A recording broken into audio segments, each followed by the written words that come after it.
Welcome back to Hardware Unboxed. It's part 2 of the October 2021 Q&A. If you missed part 1, that will be on the channel now, so go back and check out all of our answers to your questions, but there's more this month, so we'll get to those shortly. But first, a word from today's video sponsor. Today's video sponsor is Thermal Grizzly and their Cryonaut Extreme, which is now available in a 2-gram syringe. This high-performance thermal paste delivers maximum thermal conductivity thanks to an extremely small particle size and layer thickness. It's also very flexible, capable of standing up to sub-zero temperatures for extreme overclocking, but also performs exceptionally well for air and water cooling applications. So if your CPU or GPU needs repasting, then I suggest checking out the Thermal Grizzly range. Link is in the video description. Why are we limited to 2 RAM sticks per channel? Why not have 3 or 4? So a dual channel CPU but with 8 sticks.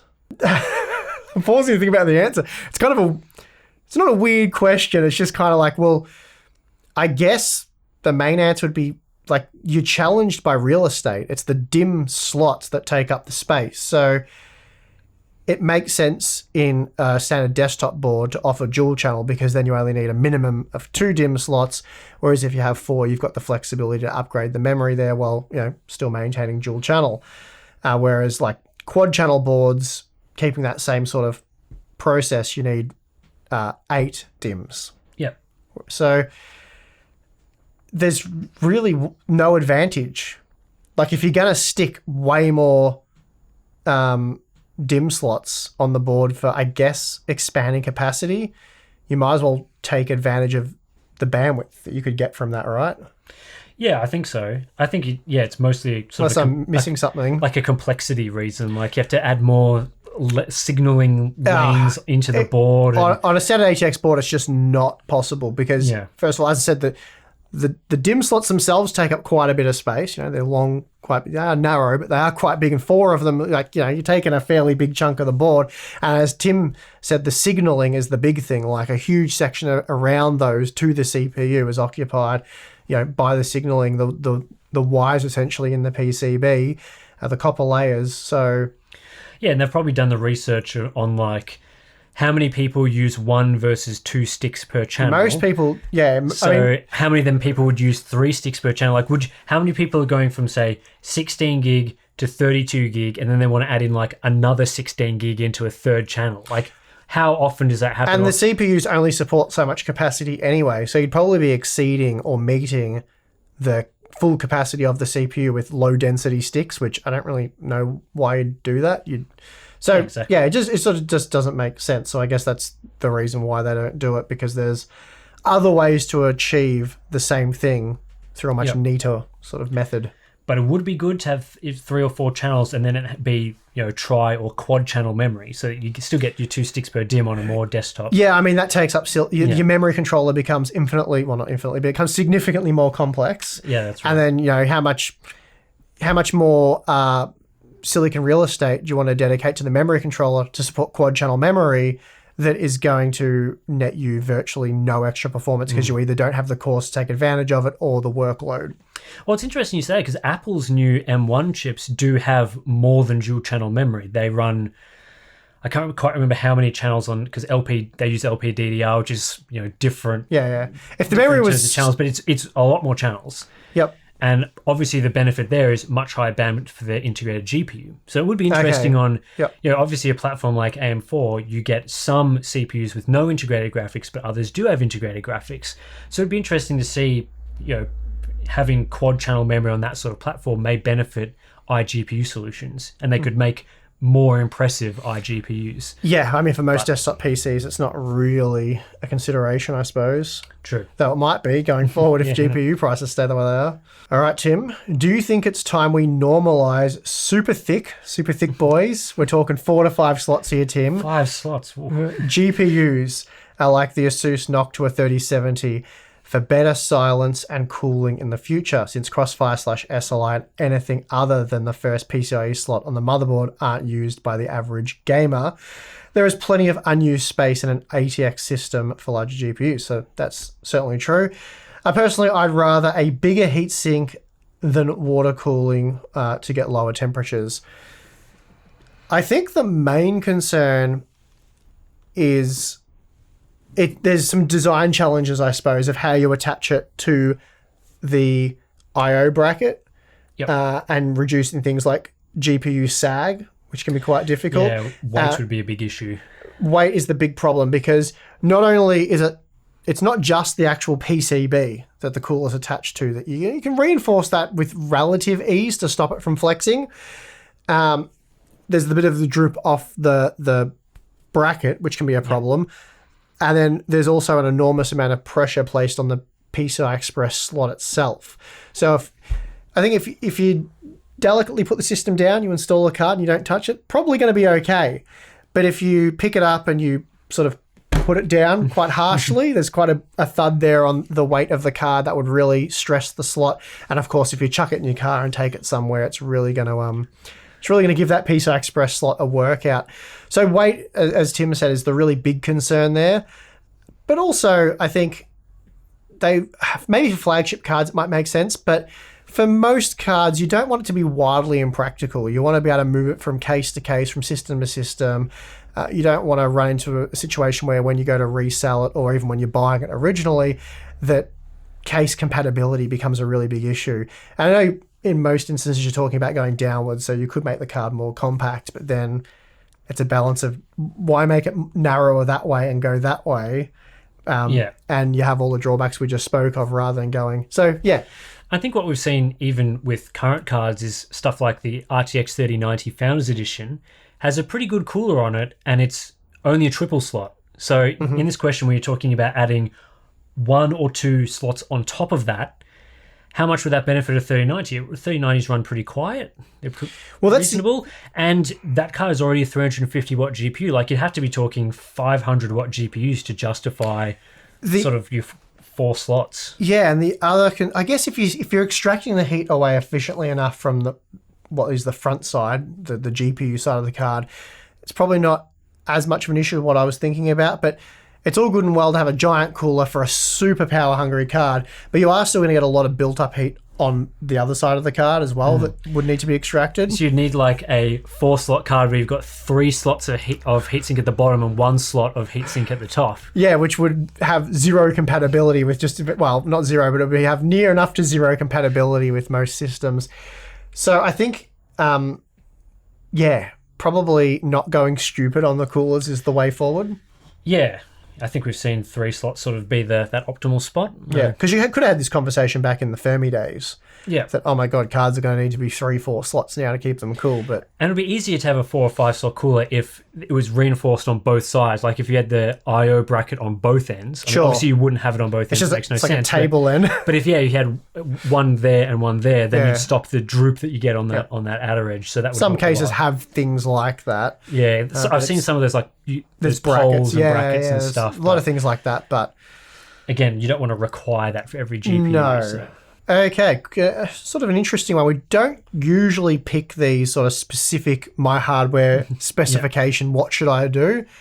But this one's kind of interesting given the timing. So it goes, should a 2600X owner, so a Ryzen 5 2600, be looking to upgrade to a Ryzen 5 5600X to pair with a Radeon RX 6800 XT, or wait for the Zen 3 refresh, which is something we're expecting early next year.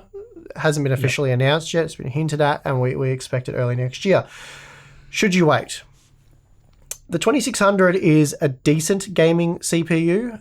It's definitely bottlenecking a 6800 XT. There is no doubt about it, especially depending on the resolution, quality settings, and the type of games you play. But it's not a great CPU for that very powerful graphics card. So an upgrade would certainly be in order if you want to utilize that. And the Ryzen 5 5600X would be a very good value upgrade, as we've seen in today's games, really just as fast as the 5800X, 5900X, and 5950X.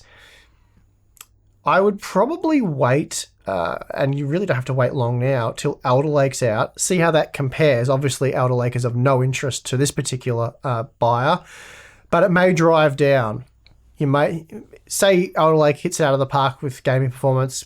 I'm not implying anything, mind you, But that could drive something like a 5600X down towards $200. Just throwing it out there as a random example. Yeah. So, you might get that CPU for basically the same price you paid for your 2600X. You could sell the 2600X for, I don't know, probably $100 or so to be a very cheap changeover. So, yeah, a couple of weeks now. And then whether it's worth waiting a few more months and hope that we're getting these Vcache CPUs and hope that they're not grossly overpriced or very expensive, which I suspect they probably will be. What do you reckon? I expect so. But depends on how much they have to drive down Zen 3 to then do like a Zen 3 Plus or whatever it may end up being. Yeah, and I think this is just a great question from more broadly talking about what happens to Zen Plus owners at the moment. Like this 2600X question applies to a lot of other people who are running first and second gen Ryzen as to whether it gets support and stuff like that. So, to whether, because a 6800X, as you were saying, is kind of at that level where those types of processors are becoming limited. Oh, yes. So, when Alder Lake arrives very shortly and we get Zen 3 refresh, you're talking about 3 generations on from the 2600X and almost 4 generations. Big performance jumps each generation. It's almost 4 generations considering the 2600X is very similar to first gen Ryzen. Yep. So you're talking about that's the sort of time when you start thinking about performance upgrades and it's a substantial upgrade. Your CPU. So yeah, when it comes along to that, I think a lot of people on that generation will be looking towards that sort of upgrade. So again, it depends on the games you're playing and the quality settings as to how desperate you will be to get the most out of that GPU.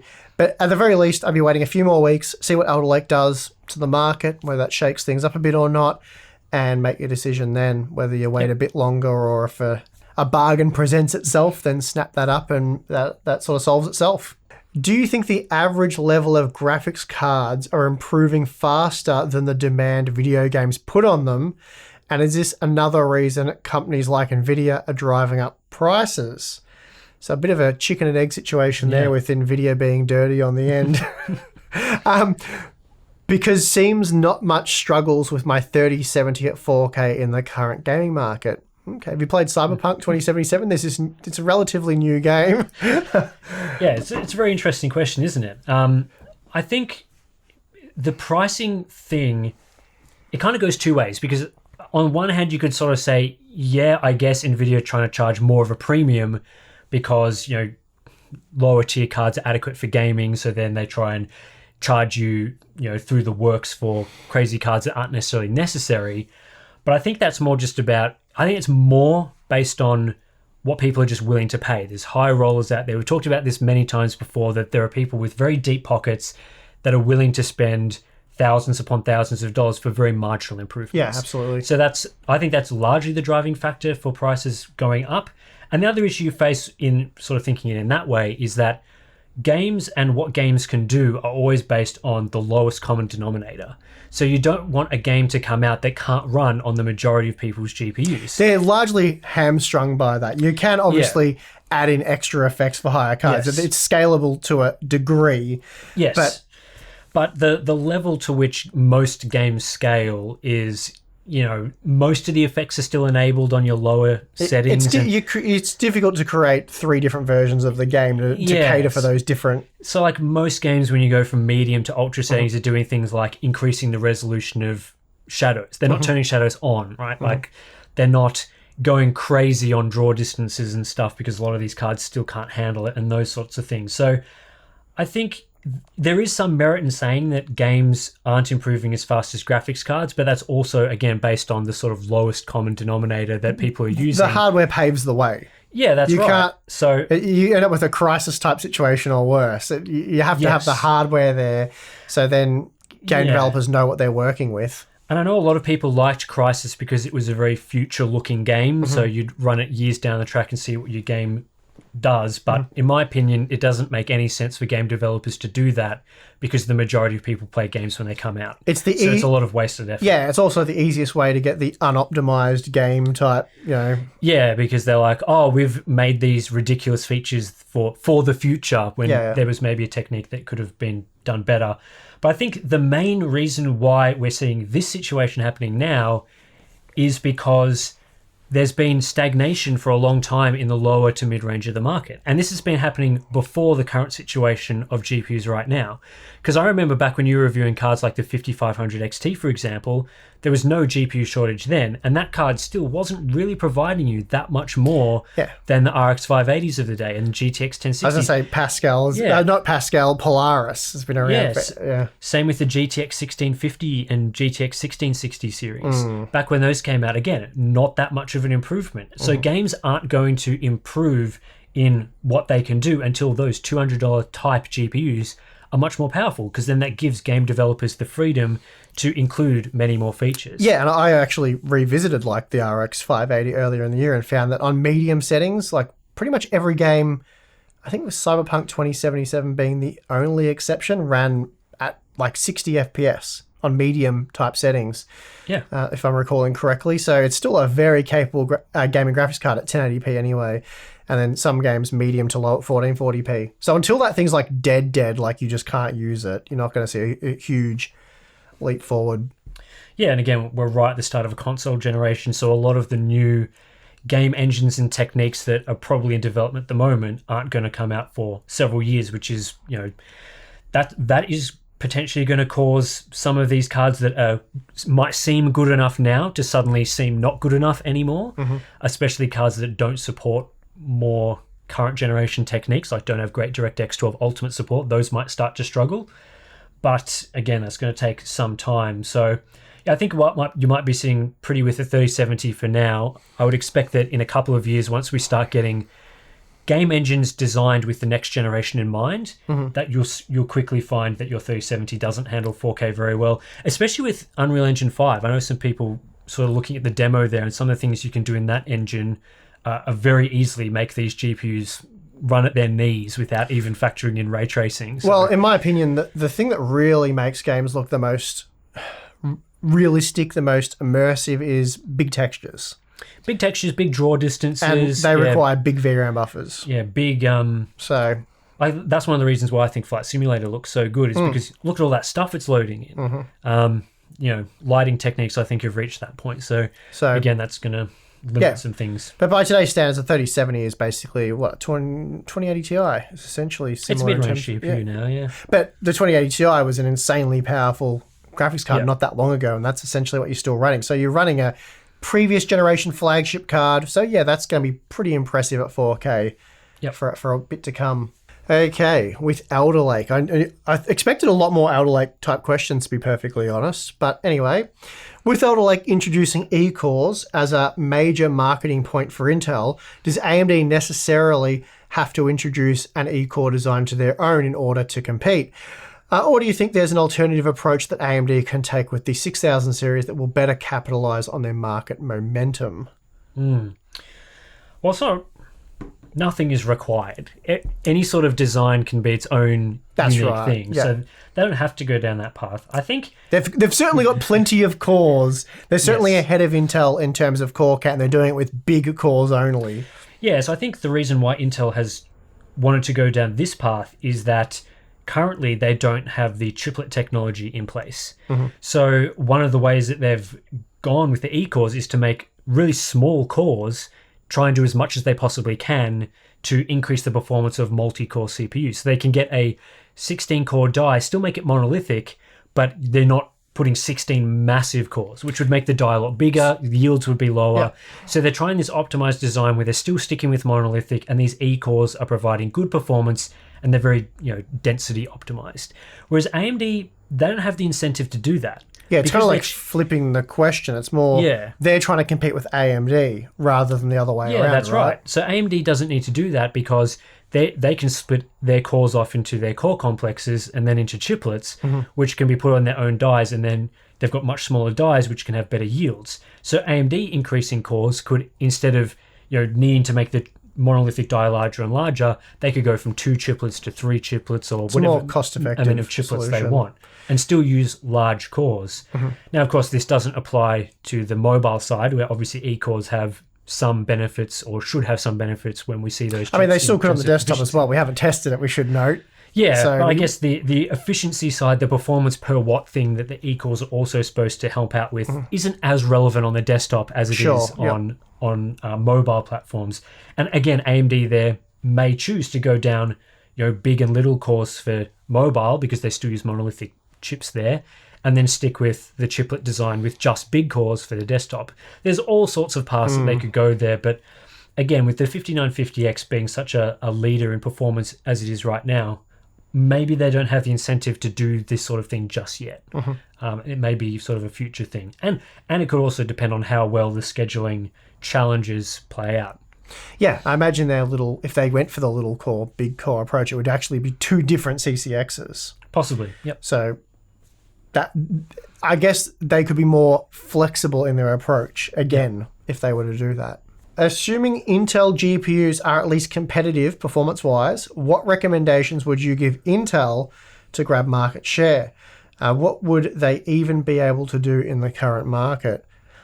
Price them competitively. That's kind of it, right? I mean, if drivers and all that work fine, there's no real major issues there. And performance is there. They're competitive performance-wise, as you say. Then price. What else is there? Well, they've got a big opportunity because people are desperate for GPU and they'll buy anything they can get, right? Anything. Perfect market conditions to try and break into what is exactly traditionally a near on impossible market to break into. So this is what we said with AMD back when they were launching the 6000 series, is that they're getting hammered by NVIDIA in market share. NVIDIA's got 70% plus, and they had the perfect opportunity while NVIDIA was struggling to produce GPUs back in September when we didn't think that would last for a year.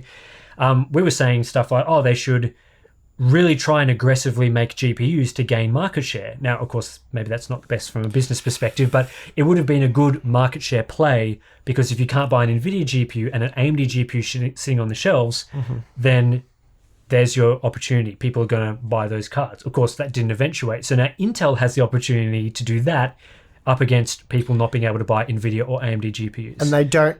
Well, and they shouldn't have quite the same degree of silicon supply constraints that AMD has, which is obviously why AMD hasn't done what we wanted them to do and thought they probably should do, but we're not running their business and we're not, aware of all of the things they're dealing with. Obviously, they've got two enormous competitors on both sides, so they're dealing with the Intel threat while managing the NVIDIA one, and they've obviously decided to prioritize the Intel one. Yeah, I think that's a really good point to make, is that Intel's allocation of TSMC for these GPUs is totally separate to their CPUs. Sorry, it's totally separate to NVIDIA and AMD. So when Intel goes and they've already pre-organized all this allocation on TSMC, but they're also not trying to also make all of their CPUs, their server CPUs, their laptops, their desktop, all of that. That allocation that they've bought can solely be allocated to GPUs. They're not going, should we this quarter use our 7nm for more Threadripper or more EPYC CPUs because those make us the most margin. There's not going to be that discussion with Intel. Now, they may run into issues with GDDR6 memory costing a lot still and those sorts of issues, but they still definitely have the opportunity to come in and make a lot of supply, and supply is going to cause more shockwaves throughout other parts and competition with the other brands. So that's really the only thing Intel needs to do is make this GPU and make enough of them. Yeah. I mean, I'm really excited for it. I can't wait. Yeah. And I think people are going to be more willing to accept the risk in the current market of, if NVIDIA and AMD GPUs are widely available, I don't think as many people would be willing to early adopt an Intel GPU. But these days, it's like people so desperate for cards, I could see them very easily, being more willing to try that early adopter thing. So, yeah, we'll see. In terms of long-term cost / performance, is it better to buy cheaper monitors and upgrade frequently, or B, buy more expensive high-performance monitors and keep it for a while? My experience would lean me certainly towards B, mainly because I've mostly done B and it's worked out really well. Yeah. But cheap monitors are cheap monitors. Like, they're generally not that great to look at. Like, if you can only afford a cheap monitor and that's what you have to make do with, then that's perfectly fine. But if you have the option of upgrading less frequently and going with a much higher quality panel, that is absolutely the way I would tackle that one. Yeah, I think it really depends on Again, it always depends. It does. It depends on the specific segment that you're buying into. Like, there are some cheap monitor areas that are being improved quite rapidly. So, for example, if you bought 2 years ago a $500 like 1440p high refresh monitor, then these days you can buy that same thing for $300 or less. Then you kind of haven't gone in on that high-end purchase at quite the right time. Like, you sort of, if you'd bought the cheaper monitor then, which still would have been pretty good, and then upgraded a couple of years later.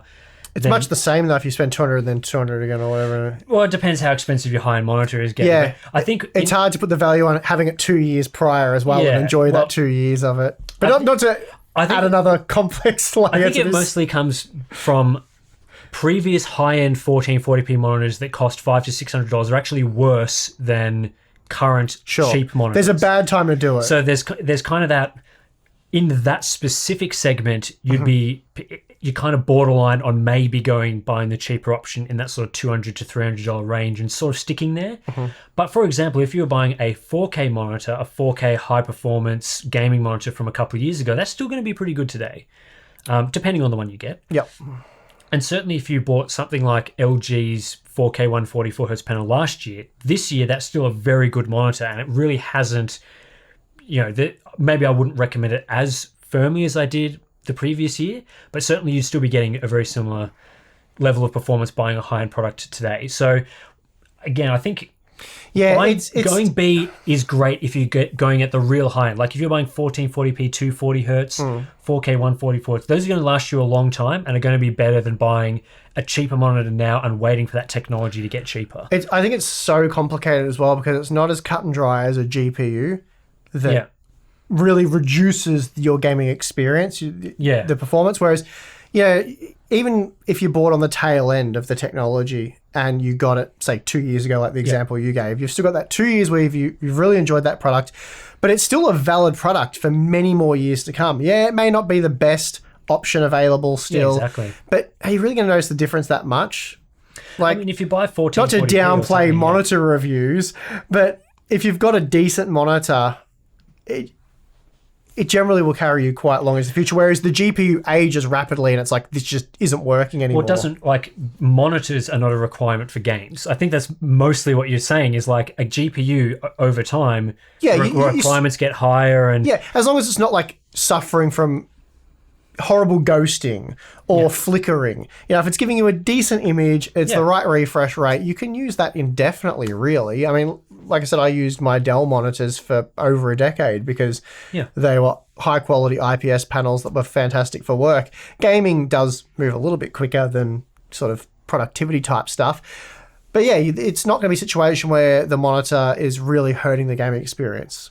So, no, I think the time it makes most sense to think about monitor upgrades is really when there's more generational leaps in technology, because again, you're not limited to your game needs 144 hertz and won't run if it doesn't. Like, that's not true. It's nice if you're playing competitive. If you're playing competitive, it's something you need, but they're the kind of things you'd be on the lookout for going into it anyway. It's not like you buy 60 hertz and then 144 hertz comes out a year later. I mean, obviously there was the refresh rate arms race.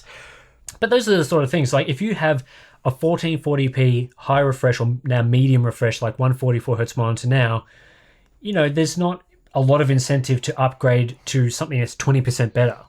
That's in the same sort of performance class. That's sort of what I'm getting at, Whereas like a GPU, there's more incentive to do that. So I think, buying a good quality monitor can last you longer, but I think it's always important to just get in that price to performance ratio, because there are some categories that will rapidly become cheaper and there are some that you're going to get a lot more longevity out of. So you're saying don't buy an RTX 3090 of monitors, buy that's right. A 3070. Your 4K HDR monitors are kind of the 3090s right now. You're spending $3,000 and it's like they're not even that great, and those are going to be superseded, I would expect, in the next couple of years. But again, the MSI monitor that you got, I would expect that is a quality high-end product that is going to last a long time. That'll be my Dell monitor all over again. Yeah, so I'd expect those sort of... So again, you just have to do your research on those sort of things. And for you, maybe the next step up will be once we get OLED panels that are worth using, and then that will be like a massive leap in visual quality. And that's the sort of time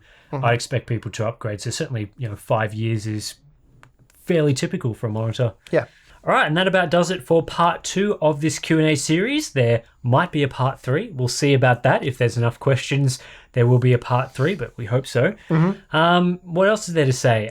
If you enjoy watching these videos, then consider subscribing and supporting the channel via our Patreon and Floatplane accounts. If you sign up to Floatplane, sometimes we have early access to our videos. Not always, but sometimes, so it's worth considering. But also, of course, Discord community, monthly live streams, behind the scenes videos, seeing how Steve's studio build's going with a bit more than we show on the main channel. And what else? Yeah, that's pretty much it. You can like the video, some YouTubers say. Yeah, it's always good. I generally say that. Don't dislike the video. Yeah. Well, it doesn't. Either way, it's engagement. Yeah. I think it doesn't really. Does YouTube even distinguish these days? I don't know. There's been some heavily disliked videos go viral, so maybe it doesn't make any difference. Maybe Don't test it for us though, please. That would be nice. Just go test it on it. Go test it on a Gamers Nexus video. Yeah, that'll be fine. So it's pretty much it for this one. We'll be back soon, and I'm your host Tim. I'm your host Steve. See you again next time.